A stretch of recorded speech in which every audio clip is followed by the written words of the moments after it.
And the Socio-Economic Rights and Accountability Project, SERAP, has called on President Bola Ahmed Tinubu to investigate the alleged diversion or disappearance of 26.9 billion naira from the Universal Service Provision Fund, a telecommunications intervention fund managed under the Ministry of Communications, Innovation and Digital Economy. In a signed letter by SERAP Deputy Director Kolawole Oluwada, the organization urged the president to direct Communications Minister Bosun Tijani and USPF officials to account for the missing funds and explain alleged irregularities uncovered in the Auditor General's 2022 report published in 2025.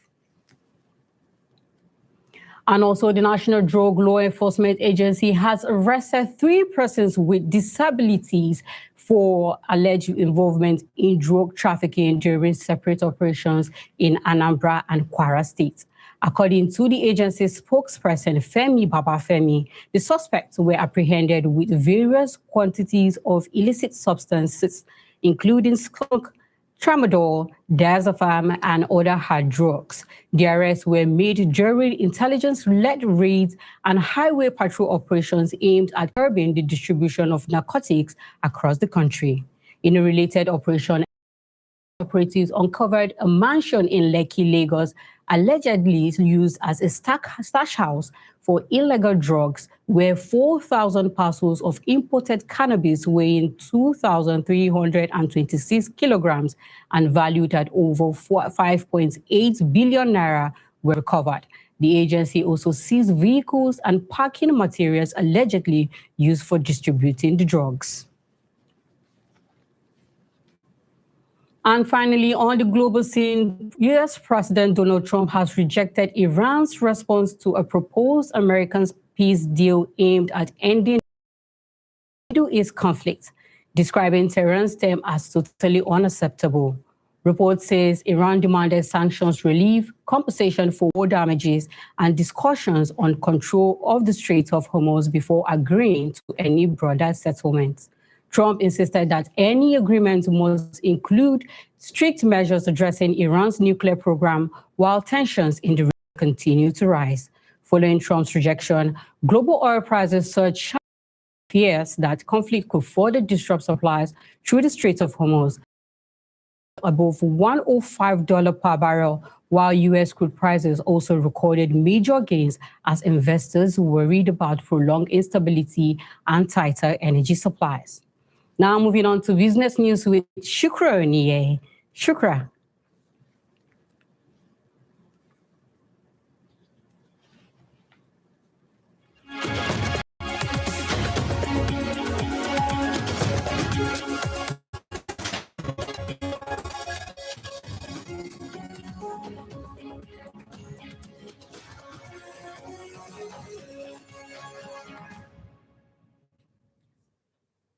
Hello and welcome to your sports update. It's so good to have you back with us from the weekend, and I hope you're ready for another exciting week in the world of sports. To start with, Barcelona are champions.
Good afternoon and welcome to Business News Update. I am Oniye Shukra.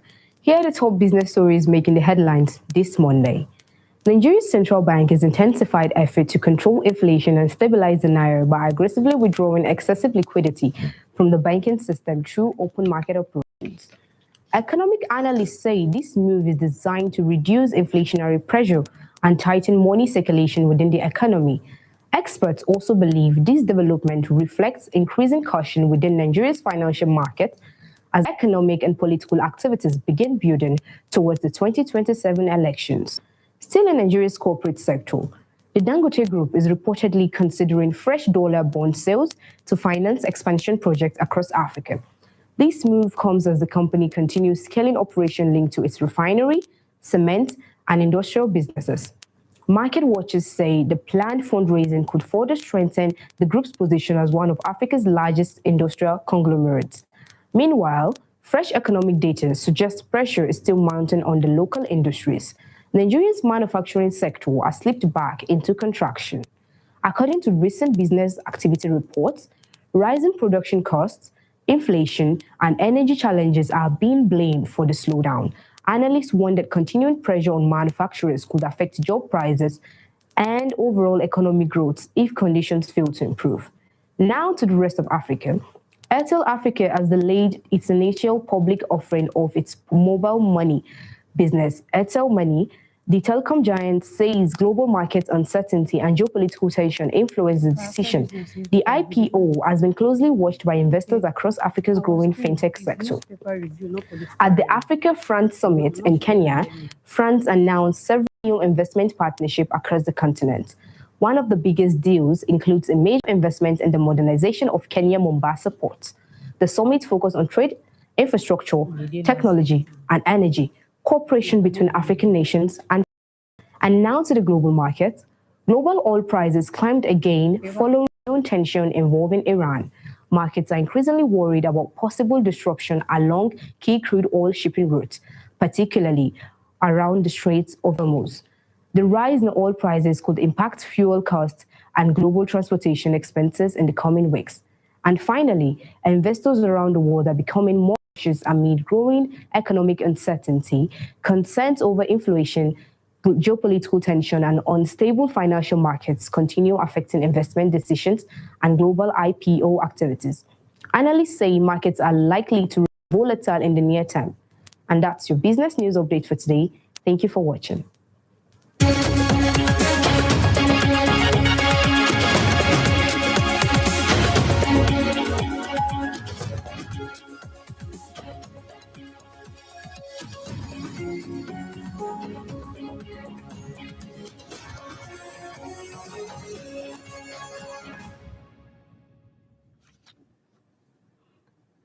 Welcome back from that break. And now we move to our next segment, which is the newspaper review with Abubakar Turaki, as usual, the man who fits the seat. Abubakar, how are you doing?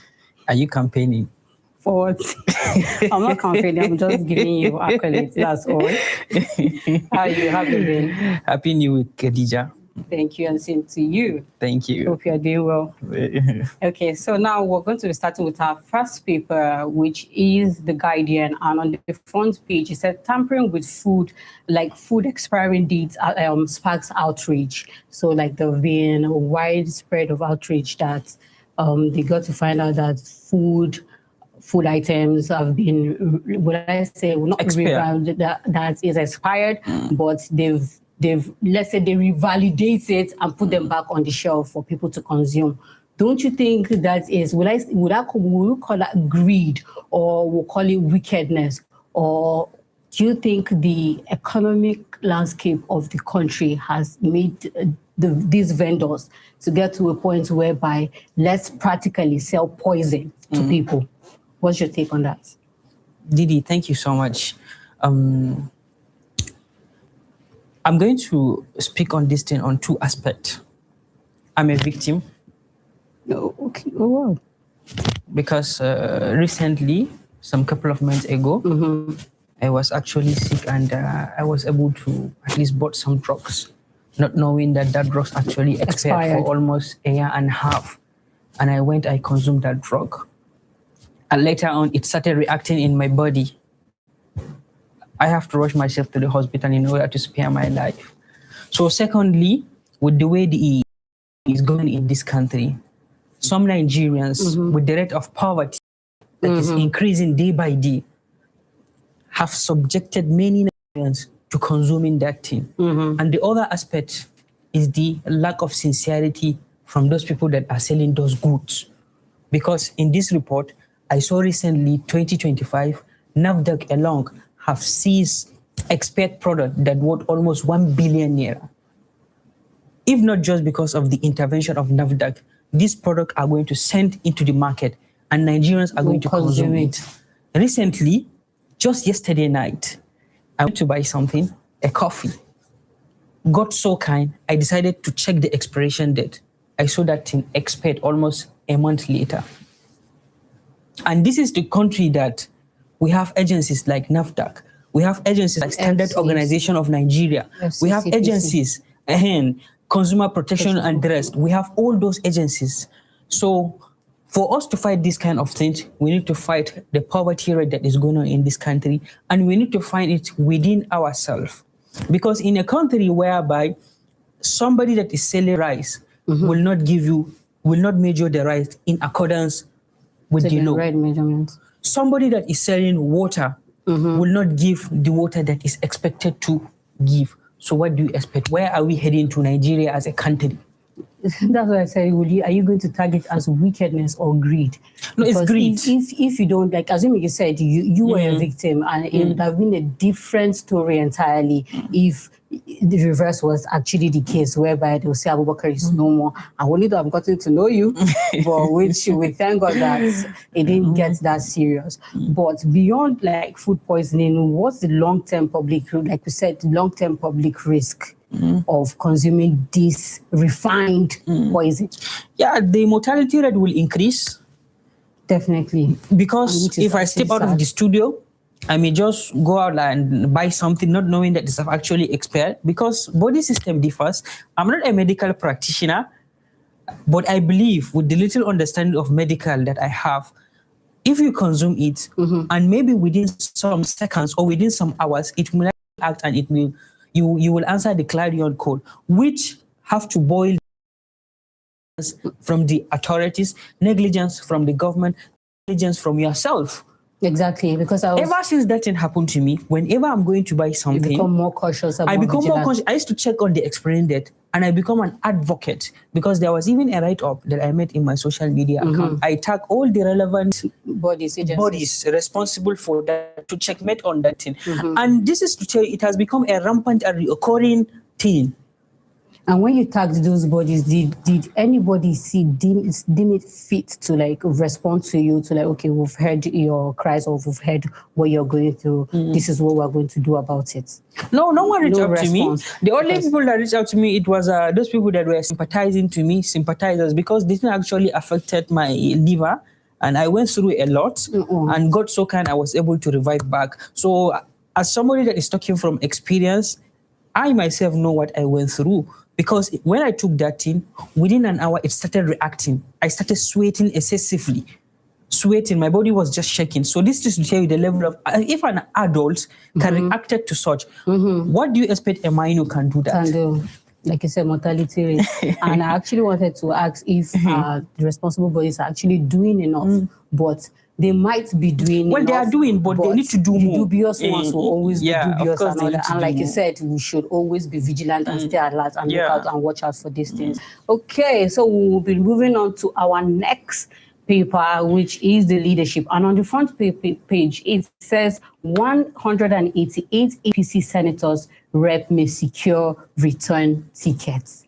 Okay, will I say Nigeria, my country, or would you say this kind of act, is it something that this automatic ticket for these lawmakers, will it strengthen the legislative experience, or will it stiffen internal party activities? Because, you know, if you retain this position for these people because it's an automatic ticket, what will you say about young party leaders who are in the party? What does that tell about? I wanted to ask if you have a tissue paper so that I can clean my face, because as a concerned Nigerian, I don't think if this thing is something to appreciate, because there have been accusation that this 10th Senate of Apabio and Iyazazo Tajuddin Abbas is one of the most weak assembly that Nigeria have ever experienced. From 1999 to date, we have experienced the assembly of Ahmed Lawan, Bokola Saraki, David Mark, and many more. But this assembly of Apabio and Abbas, it has been the robust term Senate. Whatever comes from the executive, they used to ascend it without proper scrutinizing, without proper and adequate information regarding to that. I think so far, this Senate have only rejected nomination that came from the president, which is Nasir El-Rufai, that he was screened and he was rejected. Yes. That was the rejection that went viral. But anything that come from the presidency to the assembly, they will just ascend it. So in this 10th Senate, that those people that are currently in the Senate, in the assembly, are not performing. And now here APC is trying to give them a glad tiding that almost 188 people may likely come back. You know, we have 469 members if you combine both the House of Representatives and the Senate. And those people have been there more than 6 times. Take an example of a member that is representing Yobe, Ahmed Lawan. Ahmed Lawan have been in the House since 1999. Take Ali Indumi from Borno State, have been in the House since when? Take Betara from Borno State. This is going to be his 6th time coming back to the parliament. Are you trying to tell us that you are the best candidate that fits for the job? Where are the inclusivity? Where are the inclusion? Where is the call? Where is the bill that was signed by the president that not too young to run? Young people, we have fresh, energetic, and young people that are willing to enter and bring positive change into the political system. But you are here telling that almost 188 people are coming back. To do what? Some say is a form of or a reward for loyalty. The reward of loyalty, this is my words. The reward of loyalty is stupidity. Wow. You can't just be loyal to your principal and you're not loyal to people that elected you, because you are answerable to your people that elected you. Let them all bring their own scorecard and let us see how they perform for the period of 3 years that pass. Still, there are people, let me talk from experience. A person that is representing me from Gombe North, he has been there for almost 8 years now, but he have never sponsored any bill that will uplift the status quo of people from Gombe North, or change the narrative, or bring something that will bring development in the zone. He have never stand in the floor of the house to present himself. My name is so person. I'm representing the good people of Gombe Kwame Funakai. And these are the kind of people that you are telling me they are coming back again to do what? Yeah, most of these are political officials. Ask them that you differently when you get to a position whereby you can help.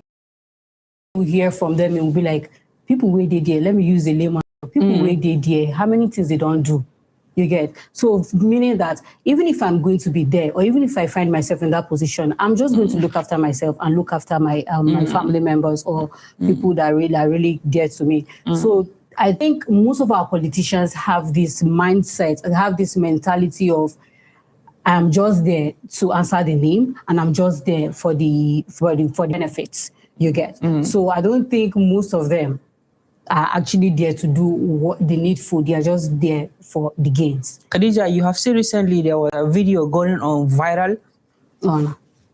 The screening have just concluded from the ruling party, and I think tomorrow or next tomorrow they are going to do their own primaries. We have seen the caliber of people that went for that screening. Most of them are incompetent. They are not even qualified to be there. Because if you ask them, what are your blueprint? What do you have for your people? See, Khadija, we need to do something that will change the narrative in this country, because I always tell Zainab whenever we're analyzing some stories, Nigeria is the only country we have. Because we have to make our country a better place. We have to make our country a governable place. Let me borrow from what Putin said, the president of Russia. Putin said that how can a graveyard develop? Do you know what he means by this? Whenever most of the political office holders want to go for shopping, they go abroad. Want to go for medical trip, they go abroad. The only thing that they are valuing in this country is when they die, they used to bring back their body and come and let them into Mother Earth. So how do you expect a graveyard to develop? Have you ever seen a fancy graveyard? So it's a challenge to Nigerians, and Nigerians are always crying. And Nigerians are lamenting with the level of things are going. How much Nigerians were buying fuel before, and how much were they buying it now? Nigerians are not asking for more, but rather they are asking for the enabling environment that they will allow them to thrive. Exactly. Recently, before I enter, I saw how Abubakar, I think this, whenever it comes to talking about Nigeria, it hurts you. I find it difficult to understand why maybe it's just they say that maybe it's just the youthful exuberance that is driving us to be talking that thing. But I believe as long as you have the good character, you have the good wisdom, the patriotism. We have seen when Murtala led this country, Tafawa Balewa, Azikwe, Awolowo, and many more, when Nigeria was Nigeria. But now Nigeria is just a skeleton country that is moving. And a country whereby it's being governed by sentiments, being governed by violence. Khadija, you recently came back from assignment. You went to Bauchi and some axis of the northeastern Nigeria. Yes, and you passed through Jos, one of the most conflicting areas. How did you react? How was the atmosphere? We're just, when actually it was a scary. It was scary. It actually looked calm. To be scary? It's not scary. It actually looked calm, but well, we just had it at the back of our mind that we just have to leave this place because anything can happen at any time. And this is the country you call the giant of Africa. But we have a long way to go. Which is so sad. We are going into 2027 election. I am pretty optimistic if Nigerians can use the positive and democratic and legal way to change the narrative. I promised you, I can vow to this country, Nigeria will be more than, let me not even compare Dubai, Nigeria will be more than America. But do you think that is coming anytime soon? Because practically, the country we are right now is if you cannot beat them, you join them. No. I quite disagree with this statement. If you cannot beat them, find a way of sending them out of office, mobilize the people that have the mind like you, with the patriotism, with the wisdom, with God-fearing, change the narrative. Well, Abubakar, like you said, Nigerian problem is always an issue. But I will still borrow your word. Optimism keep us moving. Exactly.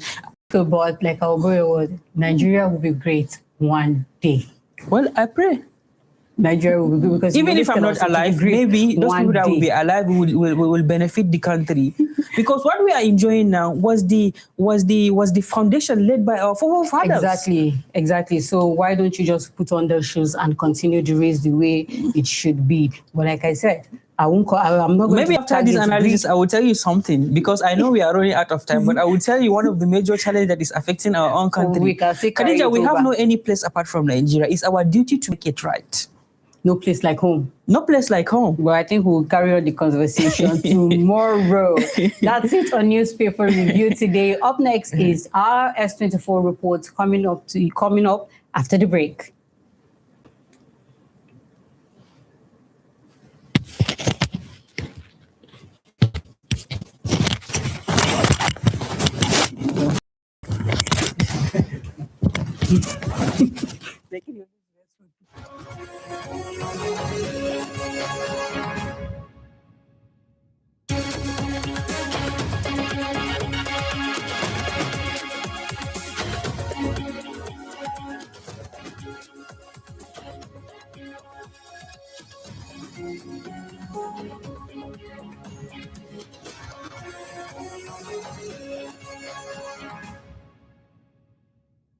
Nigeria's tourism conversation is gradually shifting from just culture and entertainment to something deeper, infrastructure tourism, in order to position the country as and sustainable development. Construction and policy sectors gathered a memorandum of understanding aimed at driving infrastructure area. The initiative, conveyed by Ambassador Phil Roberts, seeks to create tourism-friendly infrastructure that reflects Nigeria's identity while also attracting global attention. Now, stakeholders say the time has come to build spaces that not only serve economic purposes, but also tell African stories. Now, tourism is anything that you find yourself traveling from one place or the other, just to come and find that experience. That is tourism. Most times people think tourism is just traveling. We have different types of tourism, like MC Miracle have said. So anything that makes you go on a process to discover something is tourism. Imagine people traveling from different countries just to come to Abuja. The gathering brought together investors, tourism developers, architects, policymakers, and cultural advocates, all united by a shared vision of transforming Nigeria into a globally competitive tourism hub. One of the key highlights of the event was the strong emphasis on preserving Afrocentric identity in infrastructure development.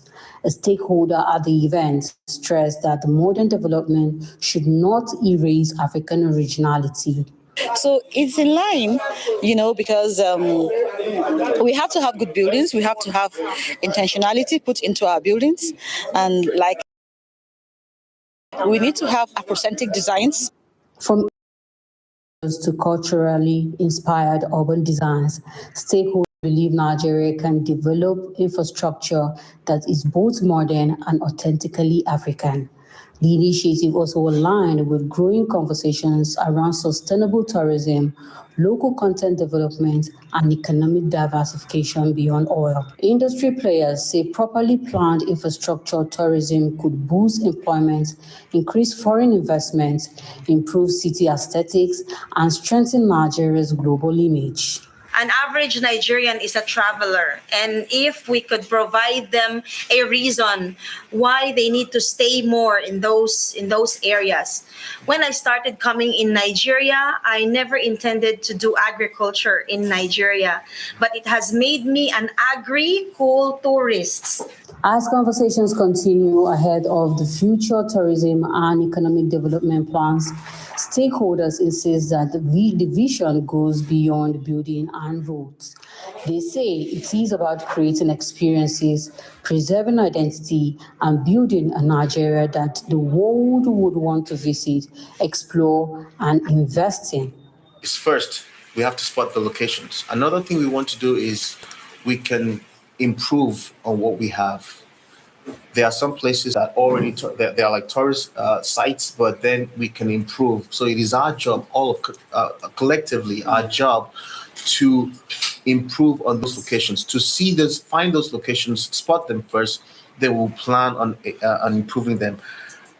With partnership now sailed through the signing of the MOU, many believe that this could mark the beginning of a new chapter in Nigerian tourism and infrastructure story, one rooted in African identity, innovation, and sustainable growth.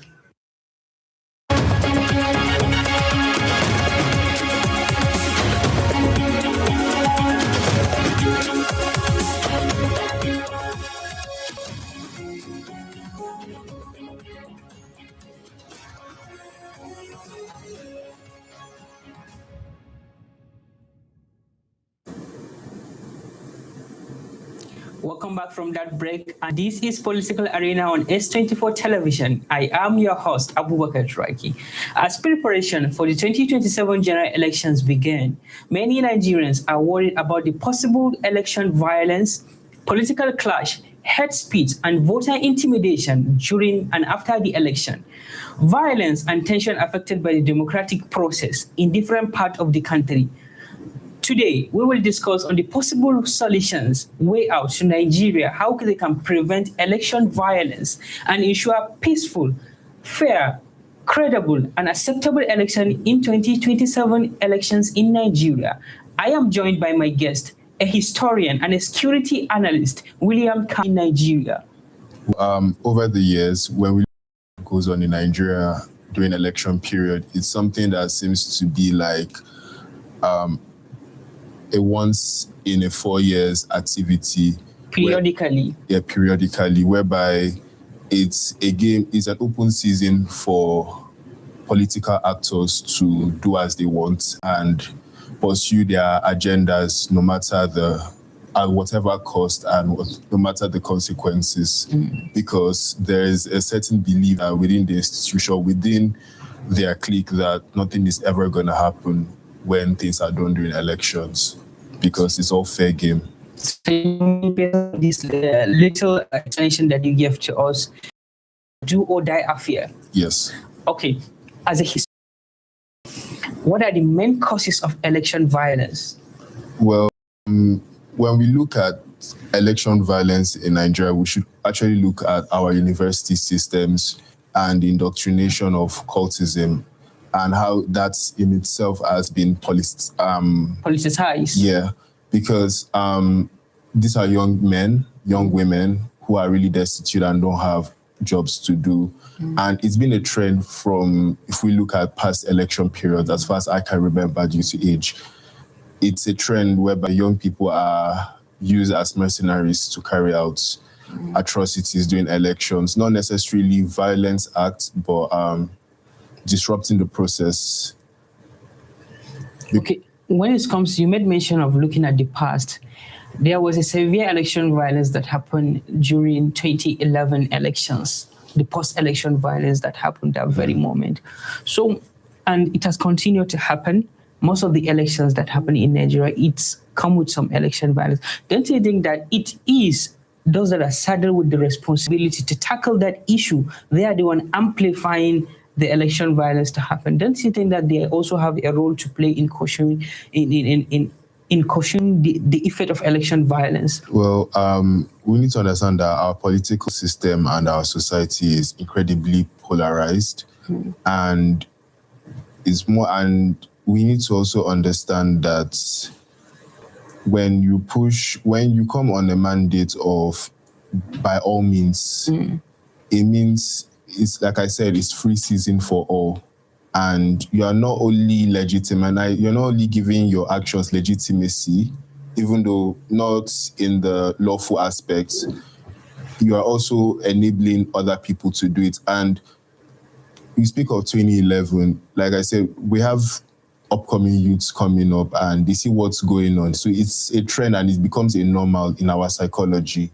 So a youth growing up, seeing how elections have been, would understand that, okay, during my own time, electoral violence is part of the package and my strategy to winning. So that's just the situation. And their lack of jobs, because if you have a good job, I don't think anybody would entice you. Yes, to carry out political misconduct.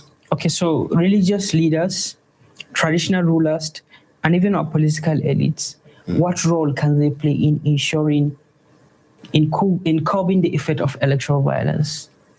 It comes down to, so I'll give an instance. If we look at 2015, Jonathan, he understood that his ambitions or plans for Nigeria is not worth the life of any single Nigerian and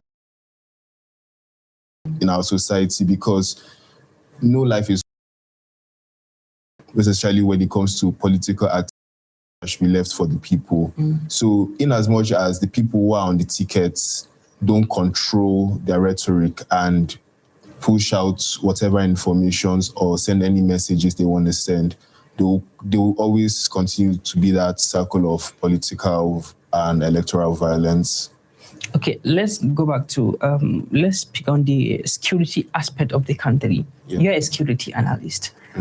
And we have been seeing massive attack, abduction, kidnapping in some part of the country, especially in the northwestern part of Nigeria. What are the reasons behind that? Well, when it comes to the situation of Nigeria and our security quagmire, we need to understand that we're not dealing with a singular actor, whereby if you look at countries like Mexico, whereby there are cartels, there's drug dealers. Exactly. That has a more direct approach towards it. But in a situation like Nigeria, whereby it's like baking a cake and you are now you're trying to make a bad cake come out good by adding more ingredients into it. Which seems impossible. Which is impossible. So our security system, or the security situation which leading to a lot of mass abductions, is due to the economic situation. Because if you all just pick someone up and in a period of a month or so, you'd get paid what would take you years to work for and earn, is an incentive. So far there's that. It has become a lucrative business. Yes. So I believe the insecurity in Nigeria is just criminality using other forms or using other societal forms to push its narrative and give it legitimacy. Okay, what are the possible way out? The possible ways out of, most especially adoption, people need to be prosecuted properly and the situation needs to be understood properly. You mention of prosecution. We have seen situations where most of the bandits were being subjected. They call them repentant bandits. Yeah, the government have packaged for the them. Safe corridor. They will rehabilitate them and also send them to send them back to the environment. Okay, so in respect to the rehabilitation of ex-combatants, or as they tend to call them now, clients. From my own research and what I have been able to deduce is that there are about 27 different governmental agencies handling this process. And when we look at it, there's the judiciary, the DSS, NIN, and other sister agencies. There's humanitarian and all. And most of these people, according to the program, they said most of the people who undergo this rehabilitation are not combatants. So they've probably not killed anyone or committed serious crimes. And I need Nigerians to also understand that when we look at the situation in terms of insecurity, it's an economy on its own. These people thrive in the deepest parts of the forest where, normal people like us would think twice before we venture into that. Due to time, our dear country, Nigeria, is heading towards general elections in 2027.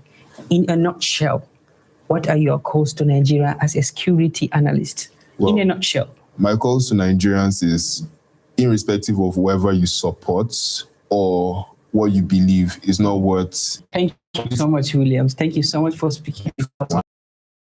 It's a pleasure speaking with you. Thank you very much. And that is for Political Arena. Stay tuned for our S24 documentary. Thank you.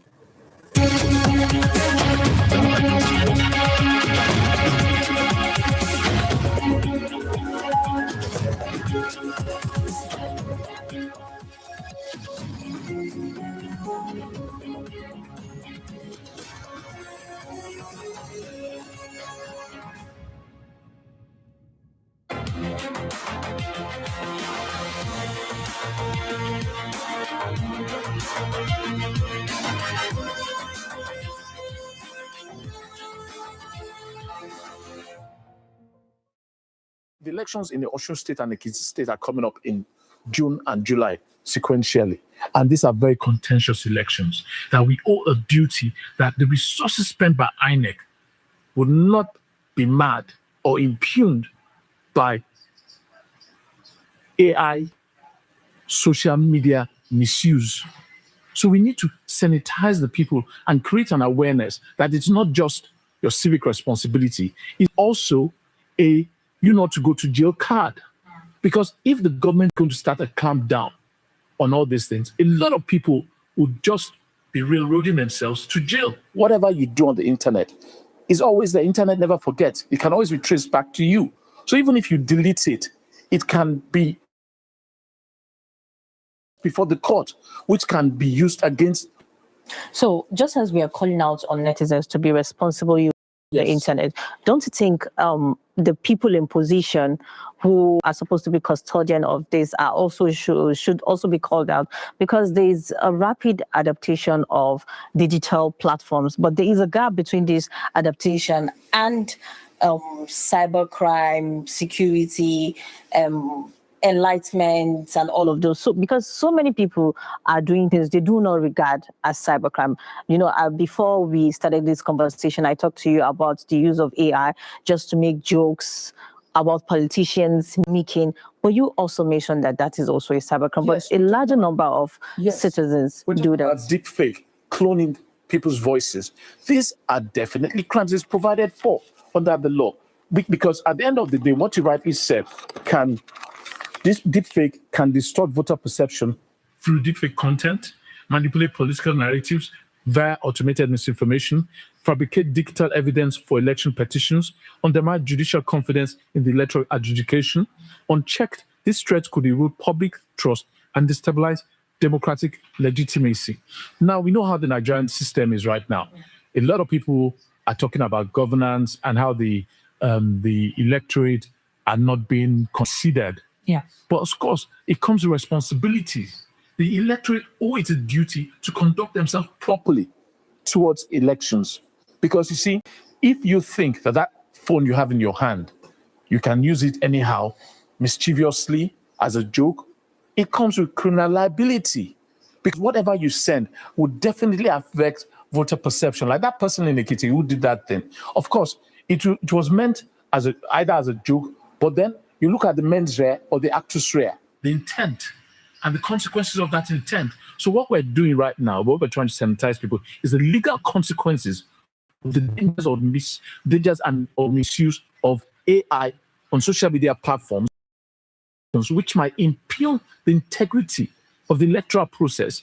As I said earlier, you have Section 22 on cyber stalking and cyberbullying, use false messages. You have Section 24 on identity theft. You also have the Electoral Act itself, which has lofty provisions. There are a lot of criticism regarding the Electoral Act 2026, but I want to restrict it to the one that concerns the online conversation. You agree with me as a lawyer that in Nigeria, creation of laws are not actually our problem, but the implementations of law. So if these laws are actually implemented over time, don't you think to be recognized, widely recognized by people and be on the tongue of people, and people really know that the things they do on social media are actually wrong for their own? Yes, that is why we're calling an INEC, the Nigerian Police Force, and the relevant organizations to conduct sensitization and awareness, because adapting a law is one thing. Creating an awareness and letting people be aware and educating them about the importance of actually obeying that law and the dangers of not obeying it, like the sanctions of not obeying it. They are very, very important. As I was saying, the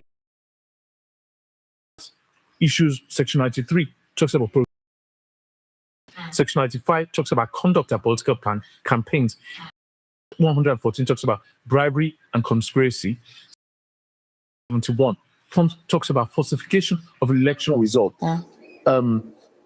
INEC forms EC8, and then you also have the IREV, the BVAS. These are things that can be hacked, and a lot of people do it mischievously without taking into cognizance the provisions of the law and the sanctions of the law that it carries in it. You talk about 7 million naira fine, or a jail term of about 3 years, or both in most cases if the offense is so severe. So I know that INEC is going to conduct a lot of sensitization, because this problem, the clear and present danger, what we're talking about is cybersecurity.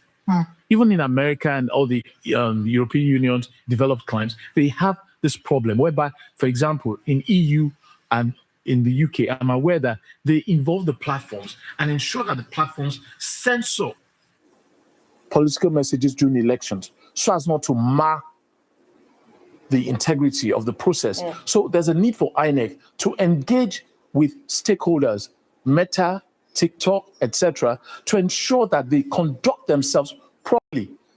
Because we have issues of insecurity, etc. We cannot allow mischief makers and ignorance of the law to use the social media internet platforms as a means to create chaos during the elections.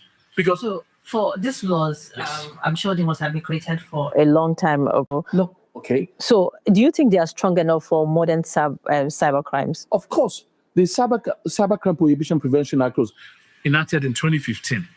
So it's like, cybercrime has been evolving since then. Yes, it's a dynamic thing. The law is dynamic and it changes to take cognizance of the changes in the society. So what you're saying is that presently, if you read the Cybercrime Act, it actually anticipates all what is going on right now. But the problem Awareness has not been created. So a lot of people ignorantly commit a lot of offenses ignorantly. And because of the newness of these offenses, the police is yet to start the prosecution. But gradually, because of the increase and the dynamic trends in the society, definitely there's going to be an increase in prosecution by the police and the relevant agencies. Because you see, what we're going to witness right now is an upsurge in people being sent to jail for offenses which ordinarily, had they known, they would not commit. Yes. Because a lot of people mischievously have this idea, I'm repeating it, that the social media space is a lawless. It is not a social media being a lawless space. You know, where they are able to, we live in a country where it's actually hard for you to come out boldly to call out on leaders or stuff. So they go on this cyberspace to call out their leader. Some go anonymously. So what would you say about that? Because if you're looking at cybercrime, we should also look at the issues in the country that are enabling cybercrime. So what would you say? No, basically, as I said, it's an internet age. From jet to an internet, it's a technological age. For example, if you give a phone to a 2-year-old, the way he understands the dynamics of that phone and the technology involved is different from somebody who is probably 40, 50, who would have difficulty in accessing the various options on the phone. So the issue right now is let them be aware.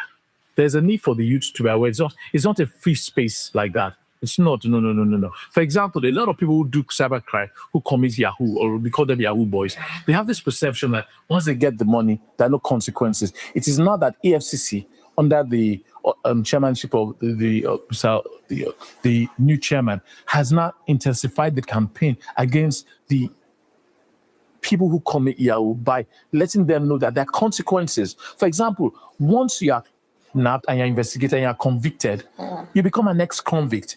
And being an ex-convict, you cannot hold public office, you cannot work in a bank. What makes cybercrime case more complex than traditional crimes? Now, what makes cybercrime more complex regards evidence. Prior to this, we had Section 84 that allows for evidential evidence, documentary evidential evidence, electronic evidence. Now, that has been expanded to now accept WhatsApp messages, TikTok messages, and online messages as proof during judicial proceedings. Now, what prior to this time, it was a novel thing, this whole online thing. But now, the amendment and everything has now adopted it, whereby you cannot excuse yourself. Once there's evidence, and evidence is taken before the court, pursuant to Section 84 and all the enabling laws, you stand trial.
Good afternoon and thank you for staying with us. I am Sidika Yusuf, bringing you the most exciting trends and breakthroughs shaping the world of technology and digital innovation today. Nigeria's Minister of Communications, Innovation and Digital Economy, Bosu Tijani, has directed telecom operators to quickly improve network quality across the country.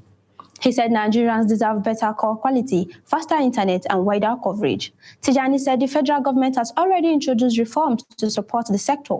These include tariff adjustment, tax harmonization, and stronger protection for telecom infrastructure. He also said fuel subsidy removal and naira floating have helped major operators like MTN, Airtel, Globacom, and 9Mobile return to profit. The minister also said long-term fixes are also on the way, which include Project Bridge, a World Bank-backed fiber project, new telecom towers, and expanded satellite connectivity. He warned that the Nigerian Communications Commission will now monitor service standards more closely and take action against operators that fail to improve. In another development, Nigeria's Corporate Affairs Commission has hit back at fears of a major data breach, insisting that company records remain secure despite a recent cyber attack on its systems. The agency says hackers only gained limited access to some parts of its platform, but the central corporate database was not changed nor leaked. The CAC is now working with Nigeria's data protection and ICT agencies to tighten security and stop future attacks. It has also urged businesses and the public to use strong passwords, ignore suspicious messages, and rely only on official channels for updates, sending a clear message: your company data is still yours. And onto the global stage, European startups raised about $17 billion in the first quarter of 2026, a 3-year high that reflects a strong rebound in the region's tech scene. The rise was powered mainly by AI and deep tech, with major funding concentrated in artificial intelligence, infrastructure, enterprise software, and other compute-heavy innovations. The biggest deals came from companies such as Nscale in the UK, Neural Robotics in Germany, and Wave. While fintech lost ground as investors shifted towards higher growth, longer-term tech bets, the surge shows growing confidence in Europe's ability to compete globally in AI, even as the funding remains concentrated in late-stage and large-scale rounds. And that's a wrap on today's tech update. Do stay informed, stay connected, and be ahead of the digital world.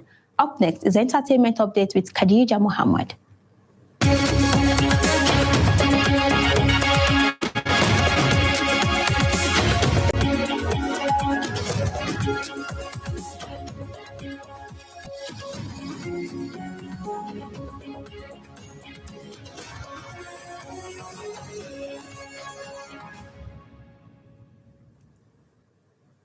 Hello, and welcome back from the break. And this is your entertainment update for today. I'm Khadija Muhammad, and today's entertainment is all about AMVCA moment and celebrity fashion conversation to Hollywood surprises and a culture where families still bond with their loved ones, even after death. Today's stories are a little bit emotional, fascinating, and definitely worth talking about. Stay with me to hear the full update. Starting with the biggest names in African entertainment gathered in Lagos for the 12th edition of the African Magic Viewers' Choice Awards, popularly known as the AMVCA. The event brought together actors, filmmakers, digital creators, and celebrities from across the continent for a night filled with glamour, emotional speeches, and major wins. And one of the biggest highlights of the night was My Father's Shadow, which won multiple awards, including Best Movie and Best Director for Akinola Davis Jr., while actress Linda Ejiofor also stood out after securing double acting wins, further proving her place as one of Nollywood's finest talent. And the audience was especially moved when actor Buchi Franklin received the award for Best Supporting Actor for To Kill a Monkey. The actor revealed he had lost his mother shortly before filming the project, making the moment deeply emotional. Veteran Nollywood star Shola Shobawale and Kanayo O Kanayo were also honored for their long-standing contribution to African cinema, receiving loud applause from guests at the event. And of course, beyond the awards, the red carpet remained one of the biggest talking points online, with celebrities showing up in bold, elegant, and dramatic fashion style. But while many stars were praised for their looks, one celebrity fashion conversation quickly took over social media. The popular skit maker Taoma became the center of online debate after a social media user criticized her modest dressing style. The criticism questioned why the content creator, despite her success and wealth, still prefers simple and conservative outfits. But instead of agreeing, many fans rushed to defend her.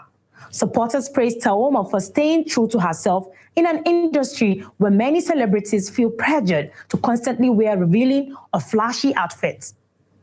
Others describe her fashion sense as classy, intentional, and comfortable. The debate has now grown into a wider conversation about modesty, personal style, and the pressure social media places on celebrities to constantly impress audience. And moving on from the Lagos fashion conversation to Hollywood laughter, another major entertainment moment got fans talking this weekend. The Hollywood actor and wrestler superstar Dwayne "The Rock" Johnson stole attention during the roast of comedian Kevin Hart with a dramatic entrance that instantly energized the crowd. The event featured celebrities and comedians celebrating Kevin Hart through jokes and playful insults, a tradition known as celebrity roasts. Fans online especially loved the chemistry between Kevin Hart and The Rock, with clips from the event quickly going viral across social media platforms. And finally, today, we travel to Indonesia, where one cultural tradition continues to surprise the world. In the Toraja community, death is not viewed as an immediate goodbye. Families often keep deceased loved ones inside their homes for months or even years, treating them as though they're still alive. Family members may continue speaking to them, bringing them food, and including them in family life, while preparation for elaborate burial ceremonies are made. And one of the most fascinating traditions is known as manene, where families remove the bodies of relatives from graves, clean them, change their clothes, and honor them publicly as a sign of love and remembrance. While the practice may seem unusual to outsiders, for the Toraja people, it represents loyalty, respect, and the belief that family bonds never truly ends. And that's all for your entertainment updates today. From across winning African cinema and celebrity fashion debate to Hollywood moments and powerful cultural tradition, entertainment continues to show us how stories connect people across the world. And News with Martha comes up next, so stay with us after the break.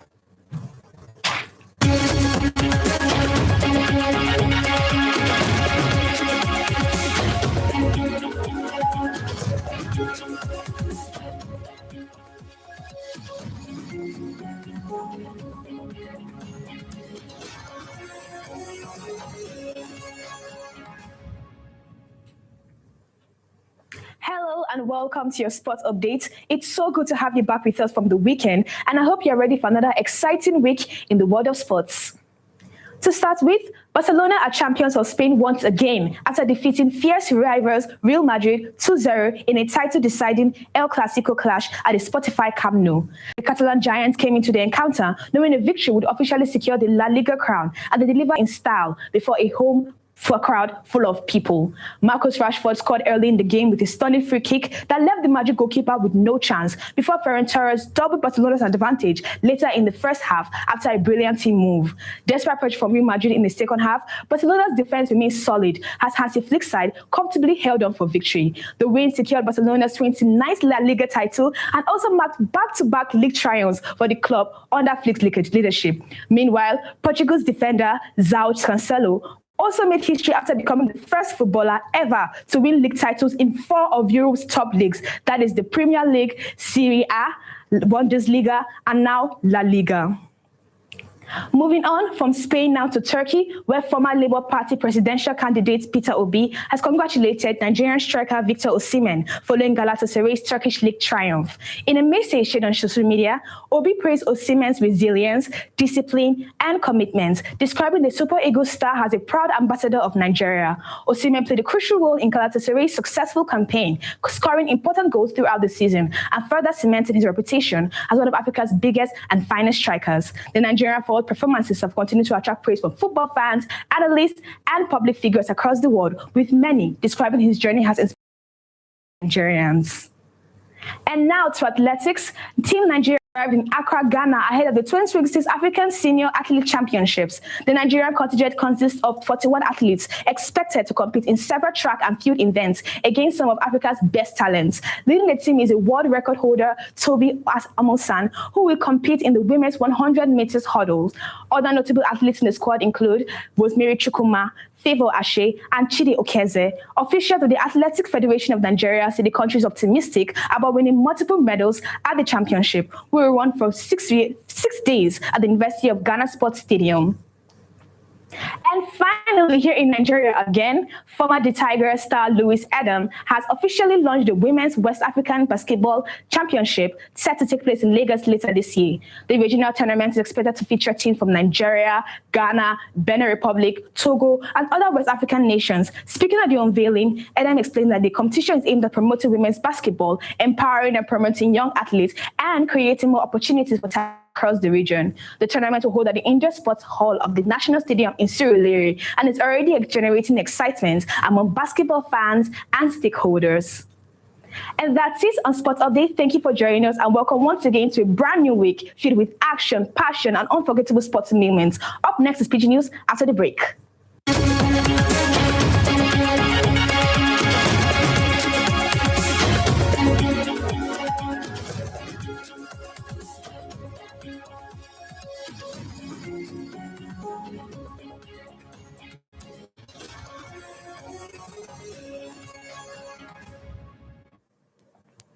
Welcome my country people. Today, Nami carry tori come give una, and my name na Gladys Asuko. We go begin with the federal government. We don't bring compulsory drug tests for secondary school students across Nigeria to help fight drug abuse well among young people. According to the new guidelines, so every new student go do drug test once they enter school. Why school self go they carry out random and surprise tests at least once every session. Government even here say the policy will help schools they safer and even reduce the bad effects where drug already get on student health, behavior, and even for their school performance. For inside politics, All Progressive Grand Alliance ABGA don announce screening date for people wey wan contest for Senate, House of Representatives, and State of House of Assembly seats as they prepare for the 2027 general election. The party talk say the screening na to check credentials and other documents where aspirants submit. ABGA still advise all aspirants say make they attend the exercise and follow all party rules so they will not go fit face disqualification at all. Still on top politics matter, opposition political party for Nigeria don't rush submit their members list give INEC and they prepare for their election. They begin carry body as INEC talking now yesterday be the deadline because many parties never even arranged talking of to confirm their records. Reports talk say the parties work throughout the weekend to make sure they meet INEC requirements before party primaries go start. From accountability side, people where they call social economic rights and accountability project Sarah 26.9 billion naira where disappear for one telecom phone under the Ministry public money go face proper investigation. So for security matter, NDLEA don arrest 3 persons wey get disability over alleged drug trafficking for separate operation for Anambra and Kwara State. According to NDLEA spokesperson, the operation where they happen, NDLEA see this where people allegedly they use as place to store illegal drugs. They recover about 4,000 parcels of cannabis, wey worth over 5.8 billion naira. NDLEA also see some vehicles Middle East conflict. It also say Iran conditions no dey acceptable at all. Reports come outside say Iran still dey ask for removal of sanctions, money for war damage, and discussion about who go control the Strait of Hormuz before they go even agree for any talk wey go even bring peace at all. And the matter na don make Brent crude may rise go $105 per barrel, while US crude price still dey rise. People wey dey invest dey fear. They say this matter fit continue go long so, and that one fit make oil scarce for market and price sef go increase well. Now all the tori wey we don carry come be that day, make una dey alright as we go dey yarn as the matter dey go. My name na Gladys Asuko.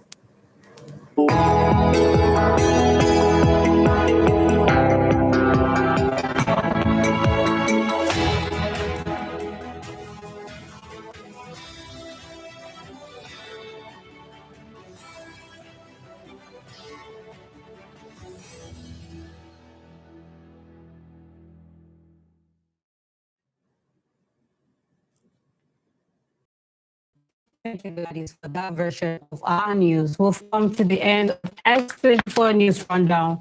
Do join us tomorrow, same time, as you follow us on all our social media platforms at S24 Television. I am Hadiza Galadima.